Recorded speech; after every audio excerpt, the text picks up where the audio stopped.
বিসমিল্লাহির রহমানির রহিম। আসসালামু আলাইকুম। কেমন আছেন আপনারা সবাই? আলহামদুলিল্লাহ, আমিও ভালো আছি। আজকে আপনাদের মাঝে আমি নিয়ে আসছি মিল্ক ম্যাঙ্গো শেক। যেহেতু এখন আমের সিজন চলে যাচ্ছে, পাকা পাকা আম এখন অনেক পাওয়া যায়, তো এখন প্রচণ্ড গরম। সেই জন্য আজকে আমি চিন্তা করলাম আজকে মিল্কশেকটা তৈরি করি। তো আমার মিল্কশেক তৈরি করতে যা লাগবে, এখানে আমি প্রাণ পাস্তুরিত দুধ নিয়ে নিয়েছি 1 লিটার,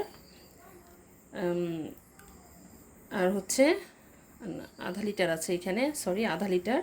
আর এখানে 2 চামচ ভরে আমি চিনি নিয়ে নিয়েছি। চিনি আপনারা আপনাদের স্বাদ অনুযায়ী নেবেন, দুধ অনুযায়ী চিনি নেবেন। আর লাগবে এখানে কিছু আম, এখানে কেটে রেখেছি, 2টো আম গুটি করে নিয়েছি আমি, এরকম স্লাইস করে এভাবে করে কেটে নিয়েছি।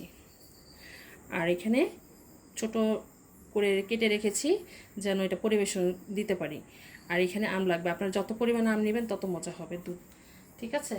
আর লাগবে বরফের কুচি লাগবে। তাহলে চলুন আমরা এটা তৈরি করে নিই।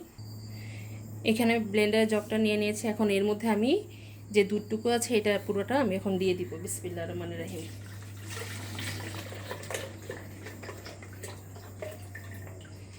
এখানে একটু বলে নিই, আপনারা যদি যে কোনো দুধ দিয়ে আপনারা তৈরি করতে পারবেন, পাস্তুরিত দুধ।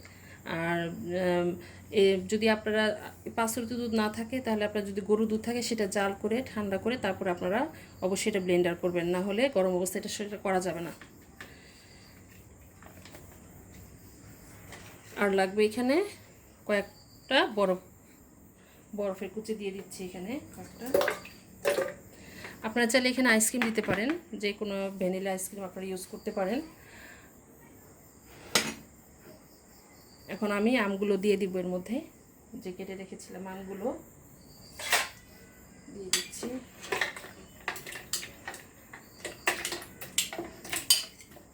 আমার কাছে আইসক্রিমটা নেই, সেজন্য আমি আইসক্রিমটা দিলাম না।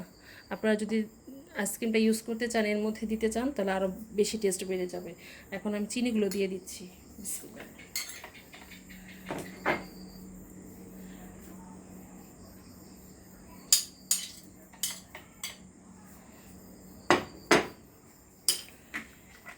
এখন আমি এটাকে ব্লেন্ড করে নেব।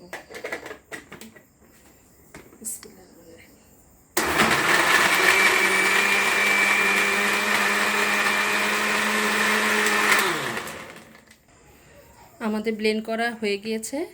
এখন আমরা এটা গ্লাসে ঢেলে নিব। চলুন আমরা গ্লাসে ঢেলে নিই। এখন আমরা এগুলো গ্লাসে ঢেলে দিব। বিসমিল্লাহির রহমানির রহিম। মাশাআল্লাহ করে অনেক ঘন হয়েছে, খেতেও ভীষণ মজা লাগবে, যেহেতু প্রচণ্ড গরম পড়েছে। এখন আমি এর মধ্যে যে আমগুলো আছে কিছু কিউব করে রেখেছিলাম সেগুলো দিয়ে দিব।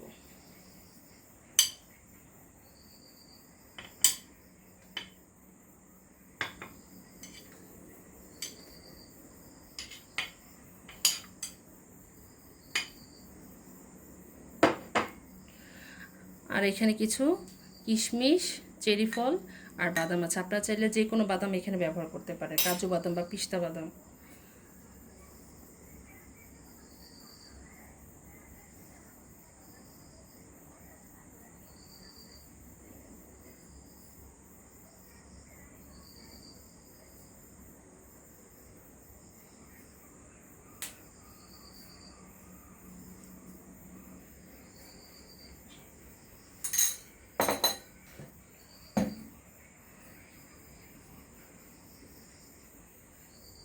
তৈরি হয়ে গেল আমাদের দারুণ মজাদার মিল্কশেক, ম্যাঙ্গো মিল্কশেক।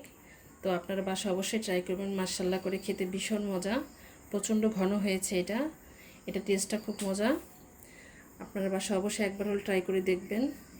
আর আমার জন্য অবশ্যই বেশি বেশি করে লাইক এবং শেয়ার করে দেবেন এবং সাবস্ক্রাইব করতে একদমই ভুলবেন না। আমার জন্য দোয়া করবেন, আমি যেন আরও নতুন নতুন রান্না নিয়ে আপনাদের সামনে আসতে পারি।